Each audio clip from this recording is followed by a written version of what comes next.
David, what kind of student were you in school? As I say, not very academic. I suppose I was considered arty.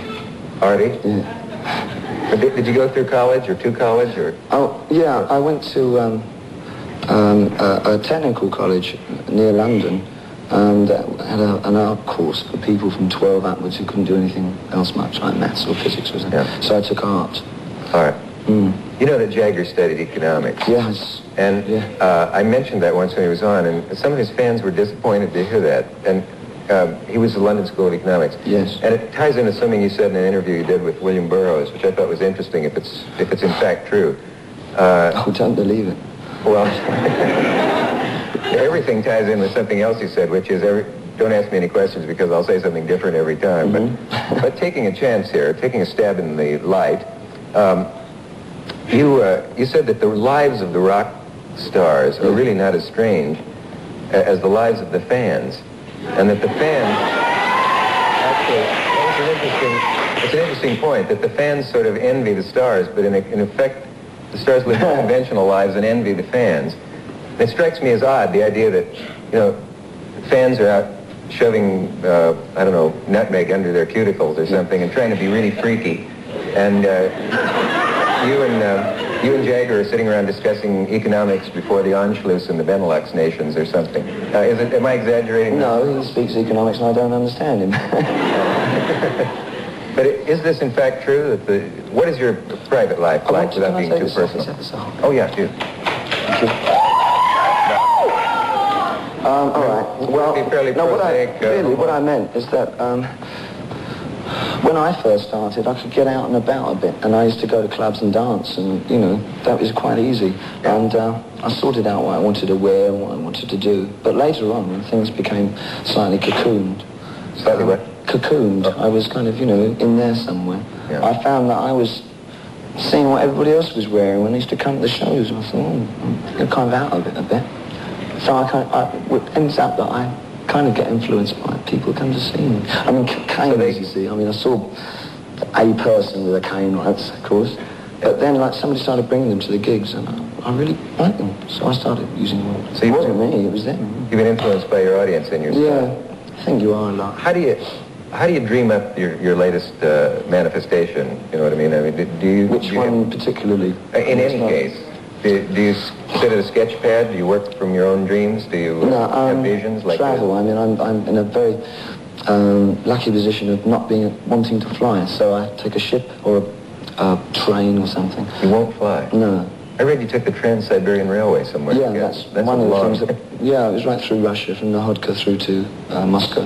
And from Moscow, Warsaw, East Berlin, got chucked off there, threatened to send back to Moscow. Why won't you fly? It scares me. I'm just... Afraid the plane will come down where it isn't supposed to. I don't like the feeling of going up at that speed. It always feels like something running very fast and then like going to the edge of a cliff and then jumping and opening to get to the other side. I like that. Well, it should be like if it's like just goes like that. Yeah. Like us also. Why do rock stars tend to have premonitions of doom? It seems to be a theme in their work and in their life. Oh, because they're pretty nutty to be doing it in the first place, aren't they? Yeah. You know, got a very tangled minds, very messed up people. Do you ever try to picture yourself at 60? Somebody said the idea of a reunion of the Beatles in their 70s, so they come tottering out on the stage. Someone holds a guitar up in front of them while they pluck it, or their 80s, let's say. This is a rather personal question. Is that your real hair color? Of course it isn't it? I've never said it. No, I know the answer to that. I'm a blonde. When you walk around New York and a hard hat says, "Hey, sweetheart," you know, I drive around New York.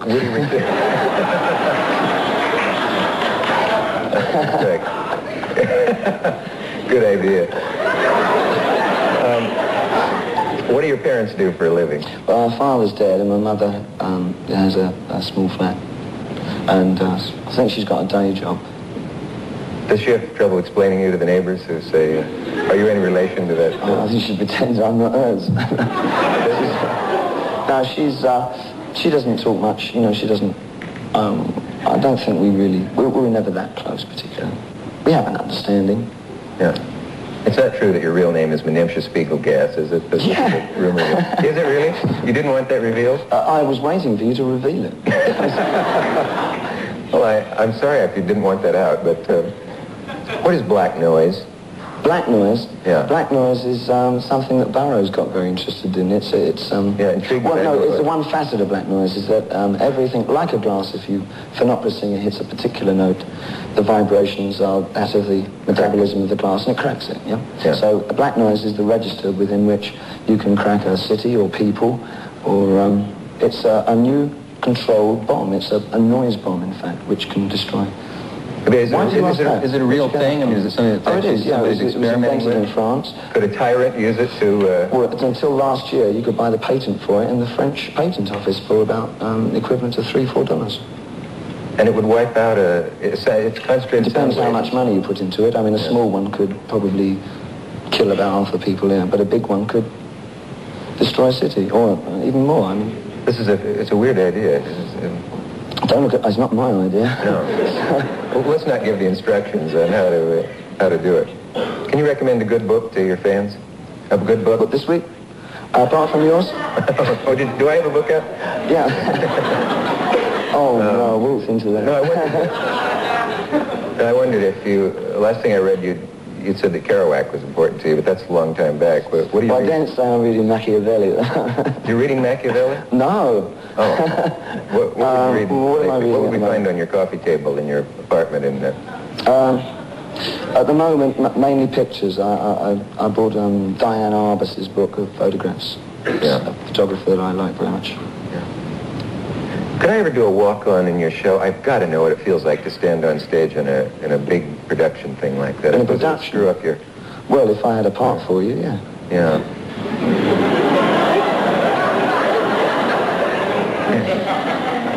Maybe if I were to bring out a cup of tea and a good book.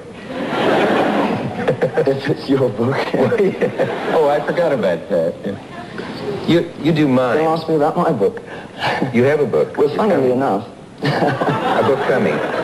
Yes, I'm writing a novel. You are? Yeah, based on the Trans-Siberian Express.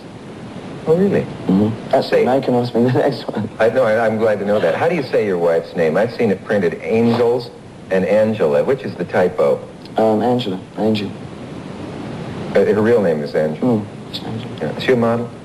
Is she what? A model or an actress? Or I saw one very attractive picture of her. No, she was an intellectual that went to school in Switzerland and has a vast capacity for knowledge and runs around, does theses on everything. Yeah. And how do you say your son's name? Zoe. Your son's name is Zoe Bowie? Yeah. Is it true that Frank Zappa has a child named Moon Unit? Yes. Can you imagine growing up, kids in a tough neighborhood, hey, Moon Unit! Do we have a message? We will take a break here and we'll be right back.